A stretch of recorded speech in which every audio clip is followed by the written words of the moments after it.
good morning, good evening, wherever you may be dialing in from. Welcome to the webinar in conversation with.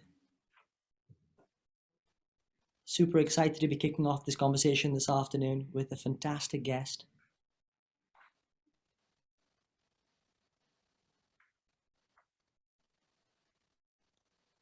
For anyone who've just joined, just wanted to say a massive good afternoon and welcome. Why don't you guys put in the chat, in the Q&A, where you're dialing in from? Great to see what countries are represented all around the world this afternoon here in the UK. We're going to get started in the next minute or so. But we're going to be talking about the role of digital marketing. The UAE. Hi, Poppy. Great stuff. Lex has spent a significant amount of his career in the UAE, and so I'm sure he'll be able to shed some insights on that today as well. Brunei, fantastic. Rising out from India. Lovely to see you all have joined. So at the moment, you're all ahead of us. So that's great. Bahrain. Hey, Josephine. Thank you for that. Great stuff. Well, we've got a great lineup for you here this afternoon, or this evening, should I say. And we'll get kicked off in the next minute or so.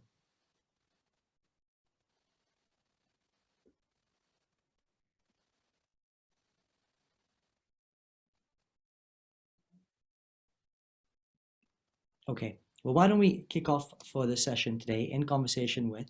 My name is Richie Mehta, and I'm the CEO and founder of the School of Marketing. And I really do have the great pleasure to be hosting this webinar series with you in conjunction with Pearson BTEC.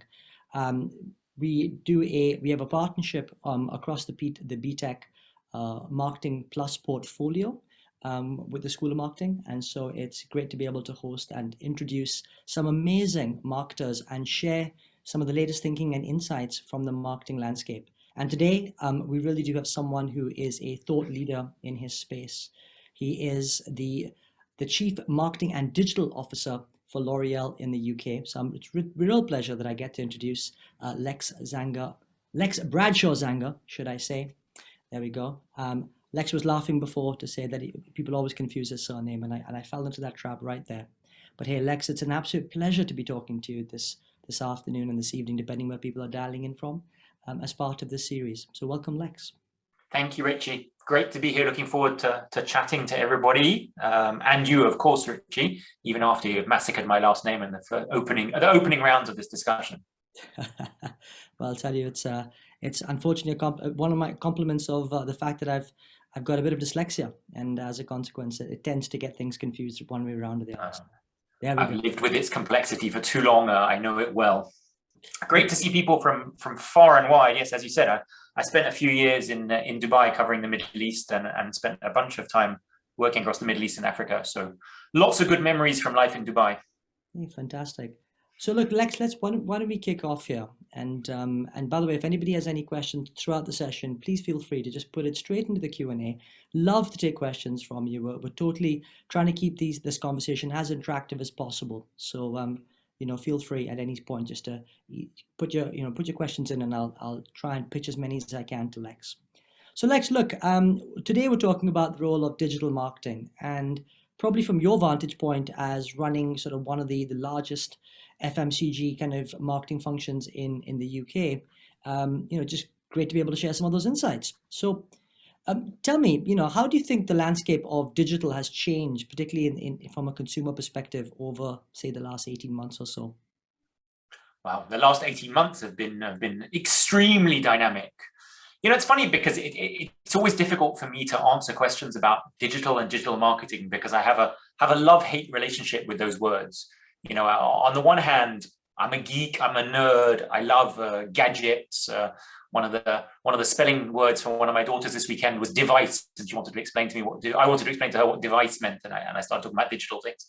But when you put digital and marketing together, isn't all marketing digital or vice versa? So it's a complicated space. But it's clear that the last 18 months have been an enormous accelerator in what's been going on. I think above all, it's really important to say that it's been an accelerator. It's not that new things have appeared, but it's that everything that was happening and that was kind of working its way through consumer groups, through segments, has kind of picked up pace. and taken off. And we've seen that, particularly with people being locked down, that's forced a change in media consumption in particular. And then as a result in engagement and digital, people watched a lot more TV when they were at home, but as a result of watching more TV, they were also more on their phones, more on their computers. It's funny, from an e-commerce point of view, we saw a spike back towards desktop e-commerce. So many things have changed. So many things have been accelerated. And as a result, I would say that, all the things that were nascent have started to become very big. And we could talk for hours about that, whether it's performance media, whether it's engagement, whether it's consumption of content, whether it's e-commerce, all these things are moving, and they've impacted everything. They've impacted our business, but they've impacted kind of the way people work, the way people communicate, and the way people engage with content. Wow. I mean, so, real tectonic shifts going on. And as you said, that clear acceleration. And you actually named a number of facets of that digital ecosystem right there, whether it be referring to e-commerce right through to content.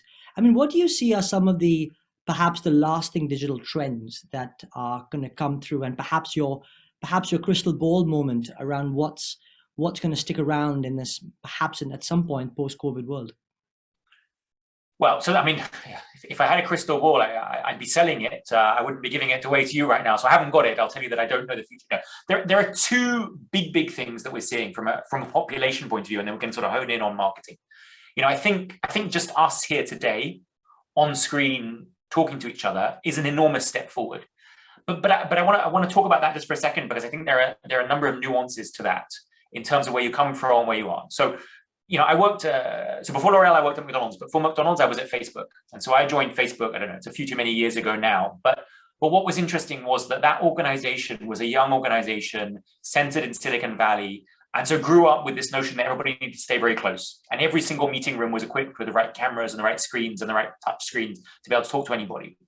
For an FMCG like us, kind of shifting to Teams or Zoom was a bit of a change. It was a real sea change. Suddenly from one day to the next, it had happened. So depending on where you come from, depending on your frame of reference, the cultural age of your organization, there's been a change there.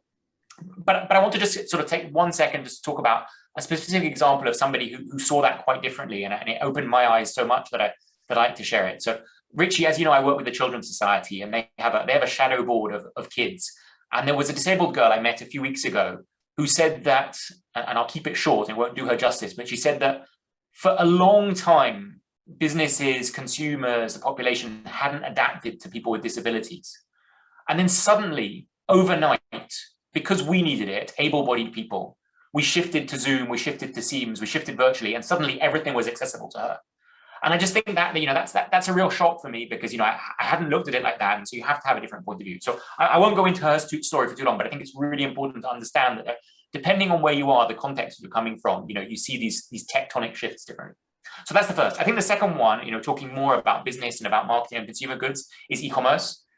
E-commerce has probably been the enormous winner, and everything that goes with it, because there's a lot that goes with it, and we can talk about that. But the shift to e-commerce has been colossal, and we've seen that in our business, and we've seen that across high street, across pure players like Amazon. Everywhere there is this move to e-commerce, and so driving that and the stickiness that it creates, because people are realizing that it's not so scary, realizing how easy it is, realizing what their choice is. Do I go to a brand site? Do I go to a generalist? And I think we could talk about that for hours, but I'll let you keep driving me. But there's so much that goes with it. There's the content that goes with it. There's the performance media that goes with it. There is how we create the right brand experiences. And then for me, there's a big piece that I'm working on right now, which is how do we rehumanize that experience? It's not just about kind of a soulless shopping experience, and how do we really make it impactful? Yeah, look, I think that e-commerce piece has certainly been one of the big things that have come to, and I think as a consequence of that, the barriers to entry have really sort of come down on the competitive landscape, right? The ability for new people to enter this market space, and then actually kind of, I guess, present quite a significant challenge to the establishment and the established brands out there.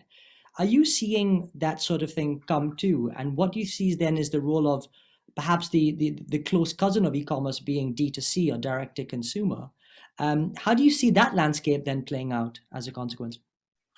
So there are two things you talk about there. One is the barriers to entry, and the other one is kind of multi-brand versus D2C. I think the barriers to entry is an interesting one, because yes, e-commerce theoretically is accessible to everybody. And you're a small brand, you can jump on the bandwagon, you can get a site up relatively quickly, whether you're building it yourself or you're on Shopify or whatever it might be.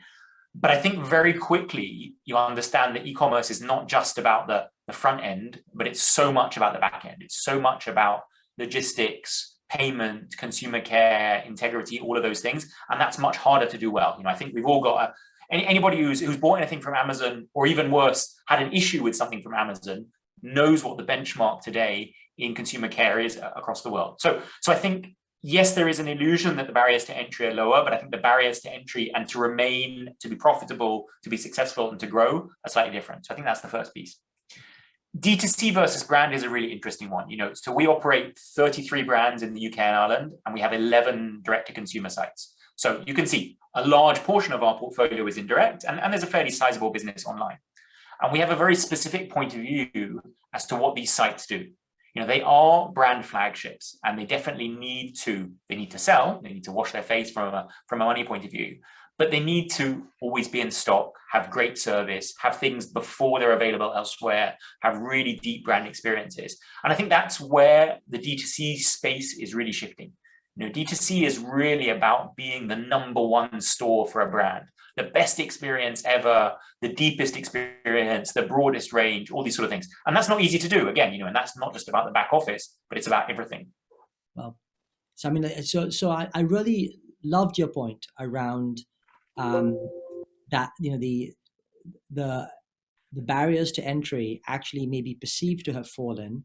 But the reality is that the world when you kind of take one step back and get into the sort of heart and soul of what the brand experience needs to be is far more challenging today than perhaps we give it credit for. So I really like that sort of thinking there. The other big sort of mega trend related to the e-com sort of space is the likes of both social commerce.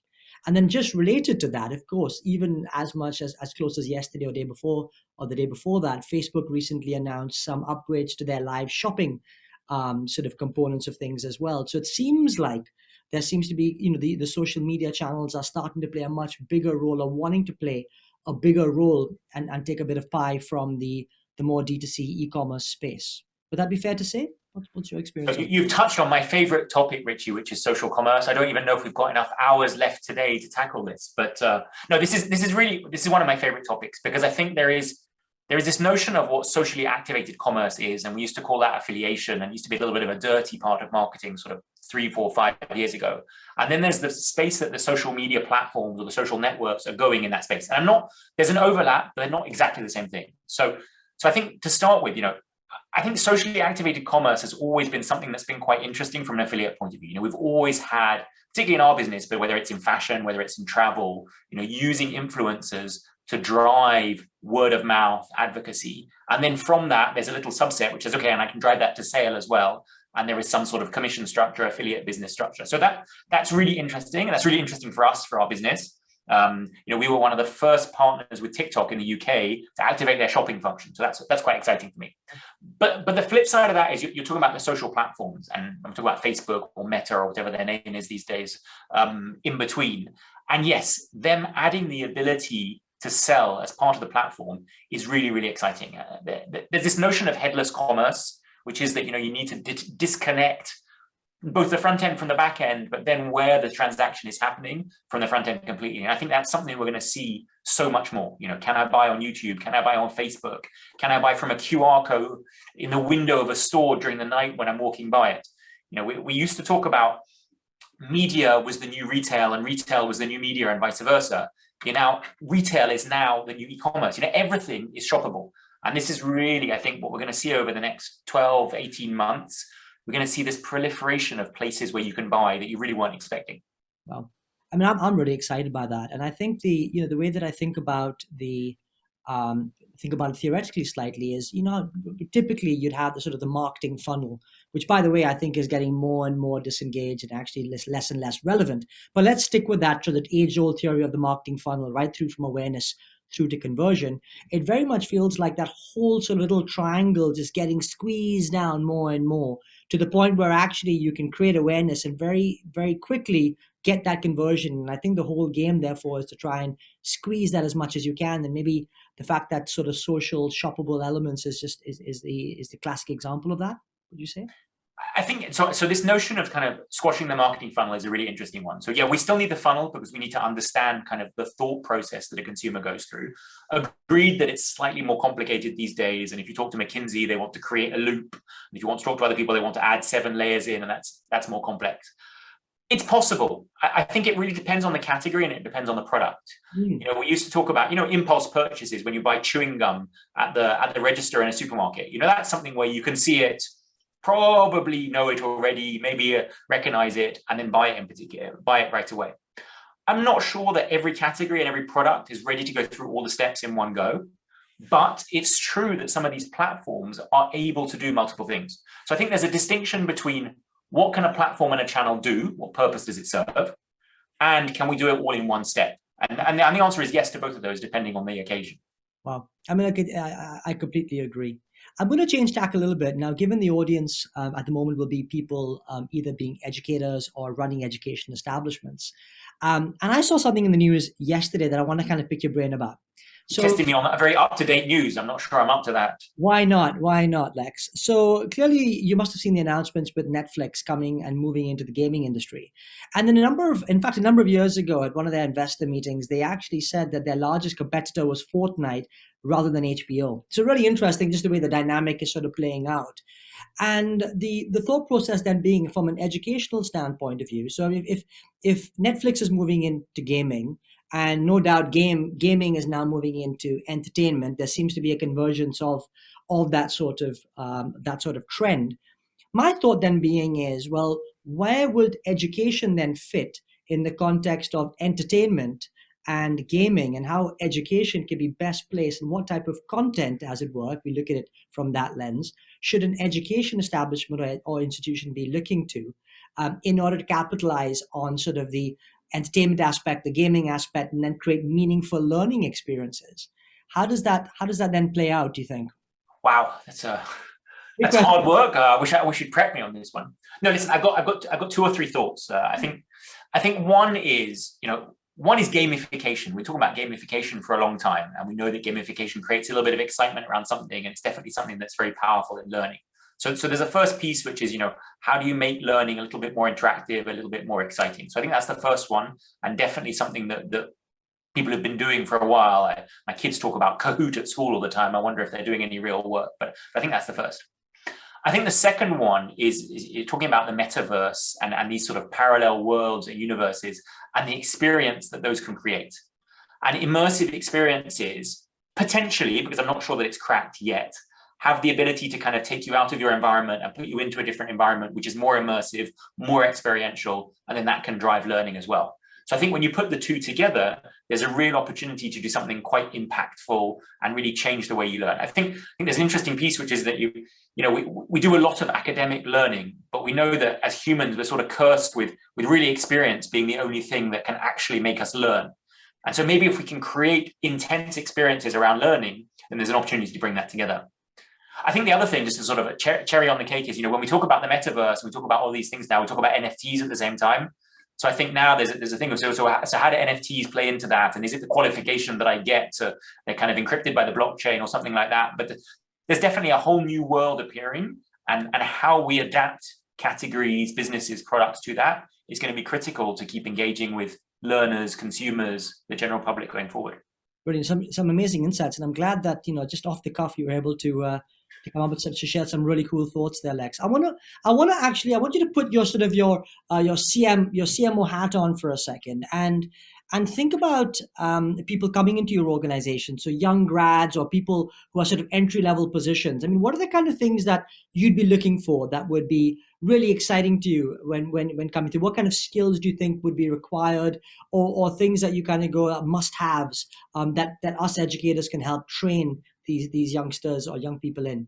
So I think that's a wonderful question, and we get that a lot. And I think I have to say, and I've said it before, I think the world of marketing is becoming more and more challenging. It is more complex and it's more difficult to succeed. And so what we really want to make sure is that we're looking for critical skills now. So sure, you have to be interested in marketing, you have to be interested in the product, in the category, But what's really, really critical is to have the right skills to come in to be a marketer. And that's not necessarily what the funnel looks like, because we could disagree on that for a long time. But it's things like really understanding the consumer. We all have personal experiences, but they can sometimes lend a little bit of a bias to something. So being able to say, okay, I really want to understand the consumer. I'm really interested in either the research or consumer engagement or understanding how they engage with a platform or technology. So I think that's the first one. I think the second is being data savvy, data driven, data literate, whatever you want to call it. Everything is about numbers these days. I think marketing, people used to see marketing from the outside as pretty pictures and making TV commercials. It's so much more about Excel than it is about PowerPoint now, or Sheets if we're in the Google mood. But really being able to manipulate numbers and having this sort of balance of right and left brain to say, okay, I want the numbers to support the fact and to drive decision. And then I think the last piece, I like this sort of M-shaped marketer. So there's three legs to it. It's a combination of innovation, creativity, critical thinking, whatever you want to call it. But it's about piecing together experiences, piecing together what you know about the consumer, what the data says, what you know yourself, to create experiences for the future. And that, for me, that's a love of brands and consumer interaction. But I think that can be different for different people. But that's a far cry away maybe from what it says in a marketing textbook today. And those things are important too. But it's so much about the skills and the passion and the excitement. Wow. What role do you think intuition plays within the context of that mix? Intuition is important because it's part of the art and science. It's the art leg. But you've got to balance it with data now. Intuition's great, but we all have unconscious bias, and we've got to be so careful of not letting our intuition take over completely. I like gut though. I'm definitely a gut person. I tend to have a gut reaction to something, and I'll then have to follow it up and make sure that the data matches it, or kind of interrogate myself and have some critical thinking. So gut and instinct is good, but just back it up with data before or after. Gotcha. Let me take a question from the floor. So Zainab was asking, where should we spend the bulk of digital strategy budget?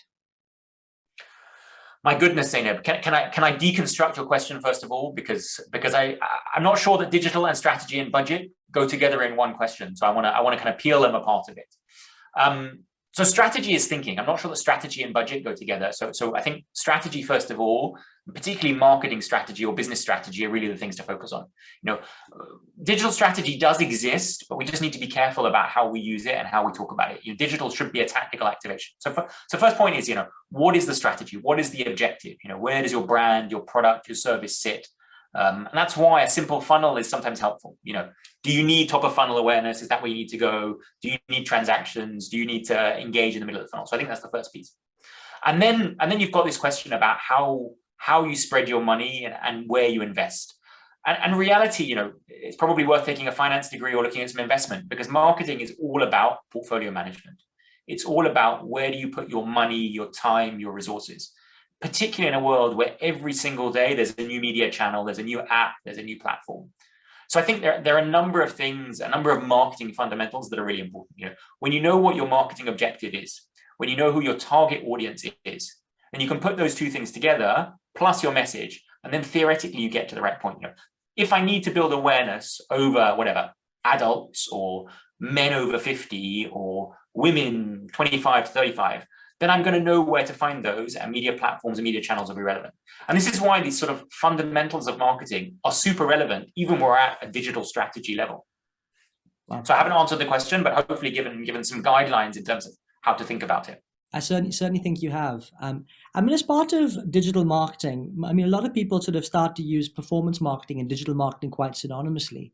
And perhaps it's worth sort of deconstructing a little bit around the different terms and meanings around it. Sure. Yeah. Yes, they've sort of got a bit mixed up, because I think there's been a big shift to performance media or performance marketing over the last 18 months. As e-commerce has exploded, to start with, it was relatively easy, and then everybody got on board, and so suddenly it becomes very competitive, and so you need to spend more money.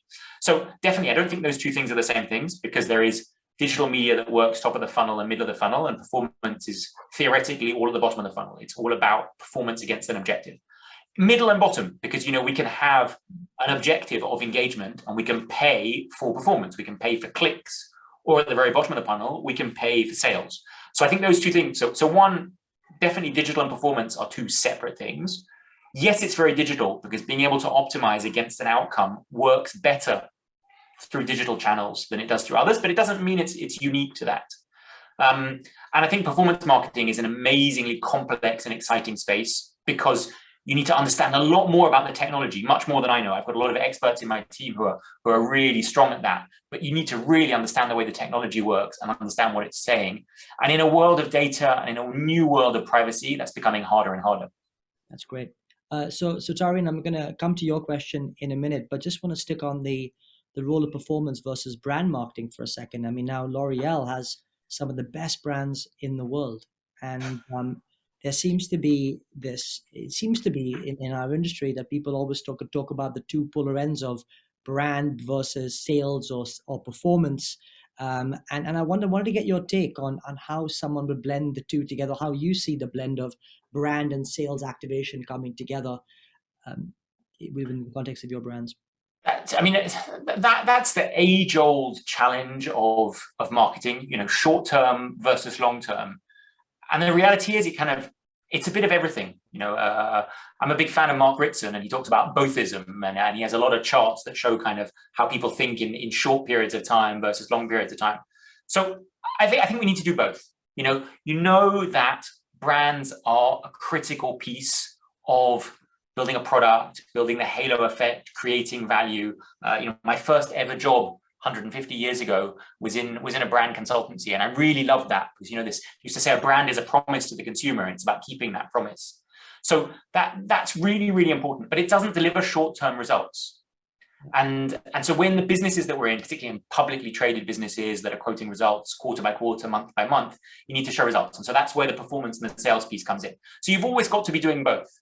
And I think what's really exciting for me today is, how do you build that into marketing materials, into communication, into channels?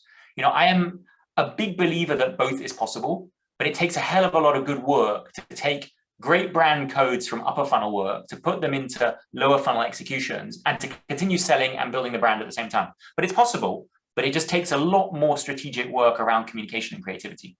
But it's in the education space, I actually think it's far more important that we do exactly what you just said, particularly in the context. I mean, I always typically use the example, and I think, Karine, in terms of your question around conversion and digital marketing platforms to achieve the best conversion, it's certainly a question I'm going to pitch to Lex next. But to share a point of view on this, if I take two sort of a master brand like Harvard of the world versus, say, just for argument's sake, a community college, just that one end to the other in terms of sort of that brand credibility, as it were. You gotta really wonder when you talk about conversion of, say, the latter. Say they were offering two very sort of similar type style sort of programs.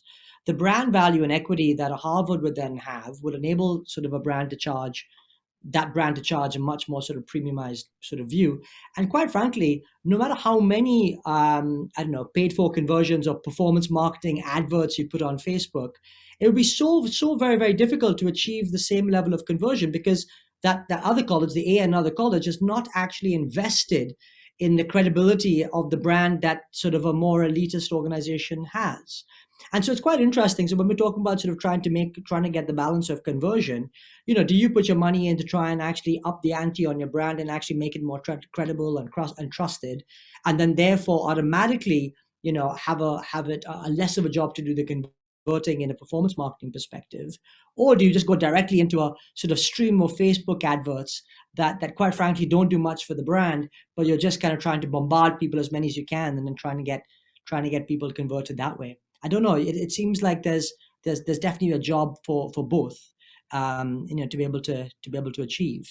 There are two really interesting things in what you've said. One slightly about the product, and one more about media. I think, looping back to the changes that we've seen over the last X number of months during lockdown, I think this is where Harvard and the community college are getting closer. You talked about barriers to entry. What were the selling points of Harvard was a lot about who they picked and who you met when you were on the campus and when you're in classes. Suddenly, when everybody's online and you don't get to meet the other students and you don't create that kind of secret society, that group between them, then suddenly the playing field is much, much more leveled, when everybody has access to the same information. So there's something super interesting about how you have to adapt the product to the environment in the first place. And the second thing I think that you were saying about sort of spending money on brand versus spending money on performance is that spending money on brand should theoretically pay over and over again. Yes. versus spending money on performance is very much a one shot. So when you think about the return on investment of those spends or those investments, we talk about media as an investment now rather than as a media spend. Building the brand creates value over time, and you have the halo effect. And that's why, we talk about, some media has a decay. The effect of TV goes on for longer than the effect of a small performance ad or a small search ad. So I think that there's a bunch of things to think about, how the product evolves, but also how you spend your money when you're trying to sell it. I love that point of view, and Tarun, maybe hopefully sort of add value to some of your thinking there, because it actually is really, really important to kind of think about the one shot Facebook kind of scroll through picture that you see and you lose within about less than a second, versus actually investing in a range of other key levers where it kind of pays back a number of fold over time. And that's a real conundrum that we've got to try and balance out. Do you have a point of view though, Lex, on perhaps some of the best marketing platforms that are good for conversion at this point in time? What are you seeing in your world around that? I mean, I think it's a difficult one that, a tendency to come back to an earlier answer is that, platforms depend on what audience you're looking for. And so as a result, it's not about what are the best platforms for conversion, but what are the best platforms for conversion with a specific type of product or a specific audience. In the UK, because we're based in the UK, but I know there are people from across the world here, TV is still a very, very strong channel. When you look at the CPM, so the cost per 1,000 impressions of TV, it's still a very, very powerful medium. Now, why is that? It's because we haven't necessarily had the proliferation of channels that you've had in other countries. Yes, there are more channels, but there's still a lot of density on a few commercial channels that exist. Doesn't mean it's the great place for conversion, but it could be for certain products and services, for certain groups at certain times of the day. Now, if we're talking about, selling software to financial services, then clearly that's something I'm not going to spend a lot of money on TV on because it's very expensive to reach probably quite a niche audience. And so I'd pick a media or a channel that is very relevant to those, and I'd go look for them. So it's a really difficult question to answer.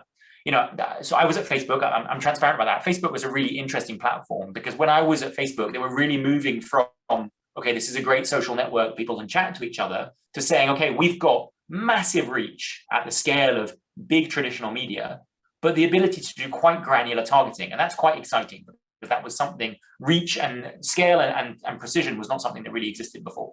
Now that's growing everywhere now. Google talks about that. TikTok will talk about that.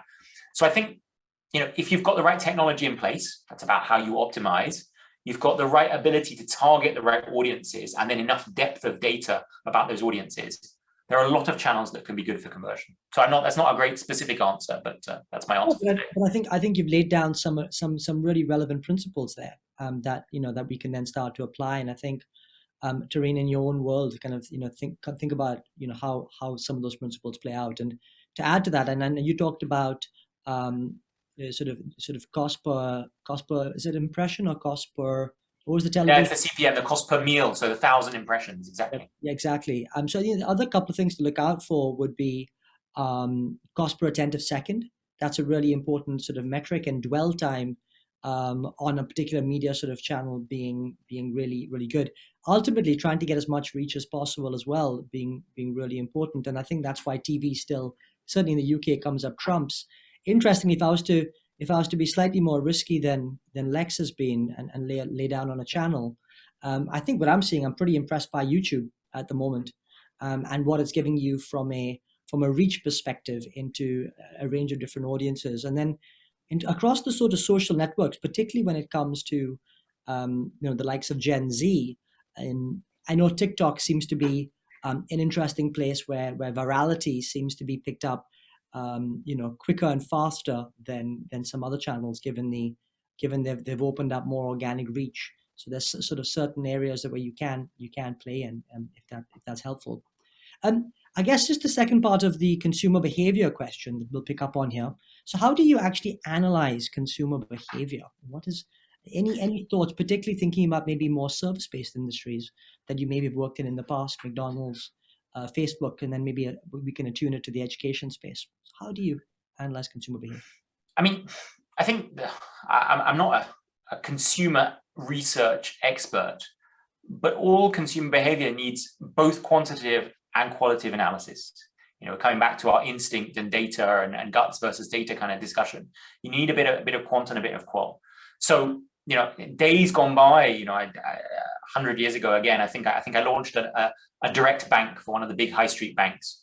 And we spent hours in focus groups. I used to love focus groups because you hide behind a mirror and you eat a lot while listening to people talk and you don't need to engage with them. So that's always quite exciting. But focus groups are incredible because you get the right people, the right cross-sectional group together engaging, and they can tease out each other's ideas.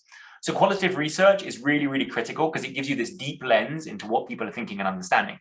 But then you've always got to revalidate that with something quantitative. Again, it's this instinct and data piece. You've got to make sure, particularly for products that have large audiences, and whether we're talking about education or financial services or consumer products, scale is still the name of the game. In competitive markets, scale has got to be the name of the game. So you've got to revalidate that with data. So that usually means surveys, research, online, offline. It's really a combination of all of those. So I would say, in our business, we're constantly running both quant and qual. And then we do a bunch of things that sit in between. Social listening is really, really interesting these days. And we do social listening that looks both at text, but also at images now. So starting to decode what's in images, what people are posting. And then you've got to work your way up and understand, okay, is this somebody talking about the product? Is this an influencer? What's their impact on others? So it can start to get quite a complicated space, but it's a really interesting space to be. Again, always with the caveat of understanding that you've got to get to scale. If you've got 72 people talking about something, it's not enough. But I can tell you at McDonald's, we discovered online that nuggets in sundaes was a really big deal. And so we started selling it in certain countries as an actual product. And it was super successful because it was something that people were doing. And it tastes pretty exciting too.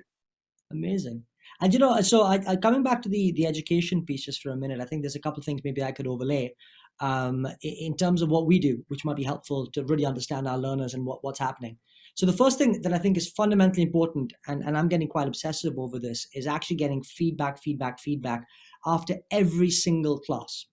And in an online digital sort of environment, that's becoming much easier task. So you can literally, if any of you guys are using Zoom, for instance, you can actually set up your feedback loop to go directly. So the second your tutor or anybody clicks off the link, you can actually get your students to fill out a quick survey or feedback. Super important. I mean, we do this across Uber, we do this across food delivery. We need to actually do this much more in education on an instant basis. So that way you can really understand what your learners are learning about, whether they're feeling in that moment, whether there's feedback that you need to catch. So you can capture that early, and I think that's super important. The other thing, and for me, that's the sort of the quantitative bit. The other thing that I actually ask all our tutors to do straight after a session is to actually, so we do all the stuff online, by the way, so maybe a bit more context, and you could apply this in face-to-face too, but I ask them to call up 2 people. So students call up 2 people every time we finish a class. And I ask them to have a conversation with them because it builds relationships. It also gets instant feedback through that session as well. And I think, just those simple things of constant and instant feedback have made a huge amount of difference to us.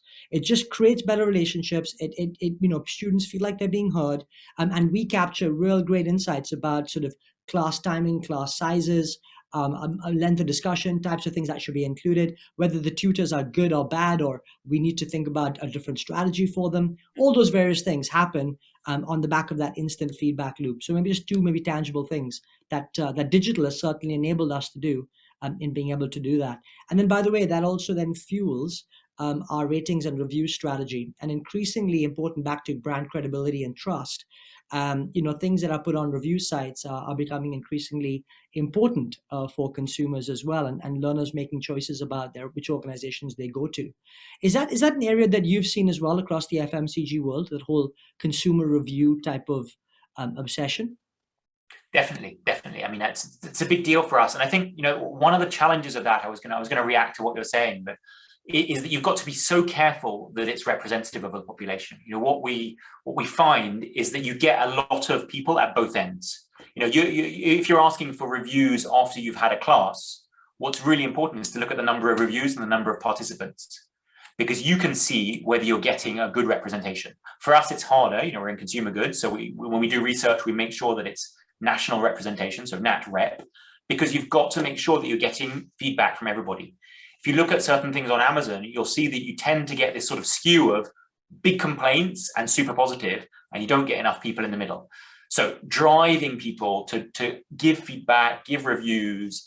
It's the sort of people that put their hand up in a classroom. It's always the same that are putting their hands up and want to talk. And there are a bunch of people, I was one of them, who sit kind of in the middle towards the back and don't want to say anything and don't want to be picked on. So I think just making sure that we are representative and balanced is both a check and a balance in all of that. Are you getting the right inputs? And as a result, when you're reading the data, is it telling you the right answers? Lex, I completely concur with that. And, it is a very good watch out for all of us as marketers, right? To kind of make sure that we are representative of that market. I want to come to another question from Zinab. And the whole, this is interesting because I think certainly we've seen this at the School of Marketing, that more and more people are asking us for more digital-led education and skill-based education around this. And I wonder why is that the case, particularly in a world where even we talked of just now the fact that TV is still a very fundamental part of our marketing mix. Why do you feel there's a move towards digital? I think this is an irony and a contradiction that we battle with every day. When you're looking for a job or you want to get educated on something, everybody feels like you need to have a buzzword or you need to be up to date with the latest thing. So if you're looking for training, everybody wants training in digital marketing. If you're going for an interview, everybody wants to talk about TikTok. And it's true because it shows that you're cool, it shows that you're up to date, it shows that you're making an effort. But I think the irony is that in the reality of things, if I'm looking at a marketer, if I've got 7 to pick from, I want the most balanced person because I want the person that understands what a GRP is, as well as how TikTok works, to be able to put the two together and understand reach and frequency on TikTok, which is not always easy. So I think there's a challenge there in terms of what's hot, what's sexy, and what gets you in the door versus what gets kind of a contract, education, whatever over the line. And it's tough. It's tough because everything in marketing is about this balance of art and science, and that's always a contradiction. Totally. Another buzzword here, machine learning. So is machine learning, is it going to play an important role in digital marketing, particularly from a consumer behavior perspective? So machine learning is the same as AI. It's another one of these buzzwords that are going on. It's just about getting computers to do things faster and at scale than we can do before. But you've got to remember that old adage of kind of garbage in and garbage out. So super careful about how we use it. But definitely, machine learning is extremely powerful because analyzing large volumes of data is really, really difficult. You're talking about consumer behavior. Yes, so we work with a startup that looks at imagery. And so it identifies imagery in the beauty space, and then it will look at the colors. So we can start to see, okay, what colors are trending in hair care, or what's the new look for lips, or how are eyes evolving? Now, as long as it's identifying the images correctly and it's classifying them correctly, it's super useful. If it starts to mess up, then you can have a problem. So there is a space for it, but there is a space around making sure that it's working correctly and making sure that it's working ethically. A lot of questions around ethics and AI and machine learning as we go forward. Wow. It's an interesting one. What role is sort of things like GDPR starting to play in your role and mix? Is that a particular skill set and knowledge that's going to be required in the future? Oh, definitely. It's not. GDPR is almost old hat these days, but data privacy and understanding data and how you use it is critically important. I probably spend more time with our lawyers than I do with our marketing teams in terms of understanding how we're going to operate in new environments and how we're going to work with partners. The marketing ecosystem now is so complex, whether it's technologies or partners or publishers or retailers. But when you're in that space and there's customer data involved, you have to be very, very careful, and you have to be super clear about that you're confident and trustworthy who you're working with, because we have a responsibility towards our consumers. Totally. Because part of that, I want to come on to the role of content marketing, and what you think it's going to play in terms of being able to engage audiences. What are sort of some of the key trends in content? One of the big things clearly being influencer marketing, being one of the things that we typically talk about, perhaps another buzzword. So how do you guys view it at L'Oreal? I think content marketing is an interesting topic. It feels like it's one that comes and goes. It becomes popular and then it kind of disappears. Where a good Christmas ad could be deemed as content these days. We're in that sort of season around in the UK at least. John Lewis and Sainsbury's and I don't know who else and Coke coming out with Christmas ad. I think content marketing, particularly in the sort of maybe the purest sense, is really the middle of the funnel. It's how can I get deeper? How can I really engage? How can I maybe surround the consumer with more information about a brand? And that's definitely critical. I'll give you an example, in our business. So we work in hair care, we work in makeup, work in fragrance. So there's a lot of questions about how to color your hair.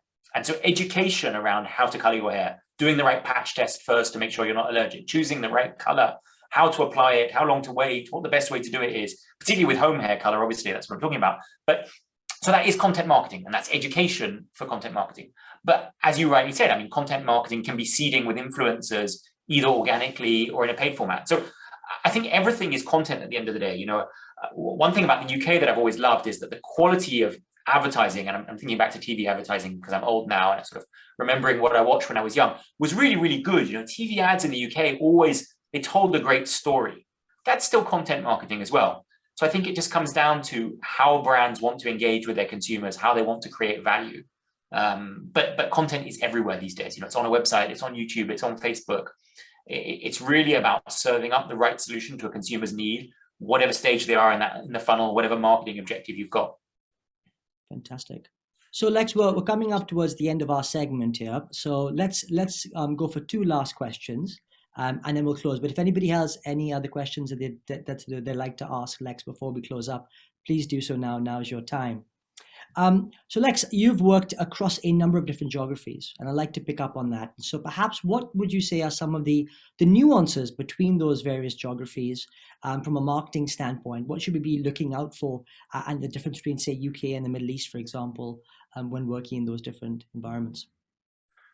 I mean, it's a great question, because I think maybe 20 years ago, we would say that things were very, very different. With the advent of the web and connection and globalization, we've seen this kind of leveling out of content across the board.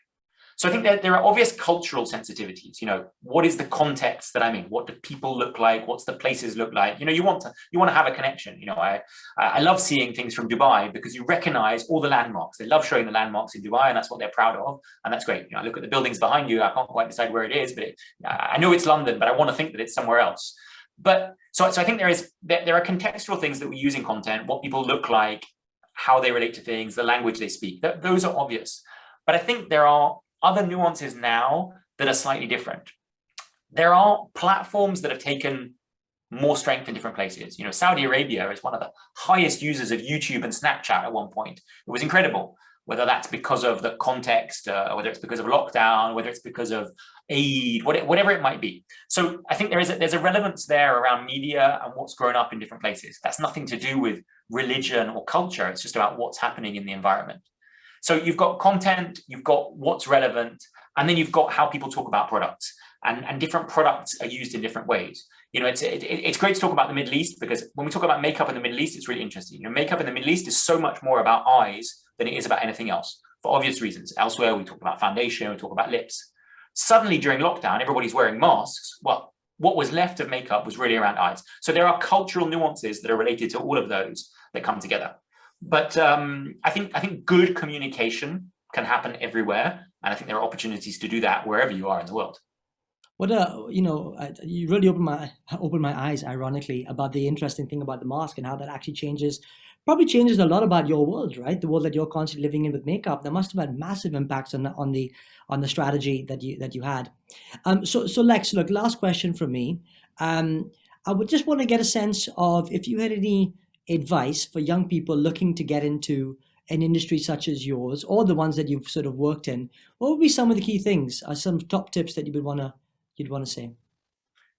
I talked about how complicated marketing is today. The plethora of channels, the multiple things you've got to balance between media and influencers, and whatever it is.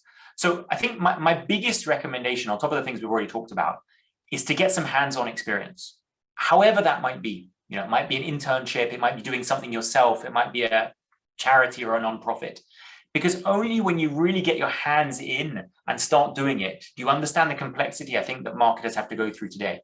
The complexity of briefing content, thinking about a media plan, figuring out my budget, making the choices, have I got enough time to do what I want to do? There are so many operational elements. And I think sometimes we see a lot of people that are quite utopic in terms of, oh, it's just going to be this amazing technical experience, super, super depth of brand, but impossible to deliver on time and on budget. So I think just the operational reality of our work will put someone across the line and differentiate them from the next person. Fantastic. Lex, thank you very much for your time this afternoon. It's been an absolute pleasure talking to you.